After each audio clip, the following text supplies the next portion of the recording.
আরে বন্ধু, নতুন বাইকটা কিনলাম, দেখ তো কেমন হয়েছে। আরে বন্ধু, অস্থির তো বাইকটা। বন্ধু সেই হয়েছে, বন্ধু সেই হয়েছে।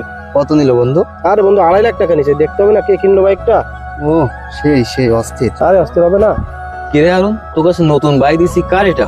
কার মানে বেটা কিনছি, বেটা কিনছি। কি তুই নতুন বাইক কিনে ফেললি? জানিস আমার অনেক ইচ্ছা এরকম একটা বাইক কিনবো, কিন্তু আমার বাবা আমায় কিনে দেয় না। দেখো তো সবাই চালাই আসি। আপ বেটা, গাড়ি কেনার মুরুদ নাই, আমার গাড়ি চালাইতে আইছে। ফকিন্নির ঘরে ফকিন্নি বেটা গাড়ি চালাই। চলো আসো না, গাড়ি চালা।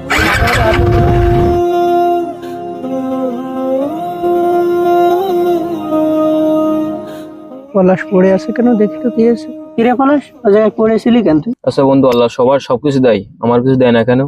আল্লাহ কি আমার দেখে না? আমি তো নামাজ কালাম পড়ি, সব করি। যারা করে না তারা সবকিছু পায়, কিন্তু আমি কিছু পাই না কেন? বলছি তার আগে বল তোর কি হয়েছে। শোন তাহলে,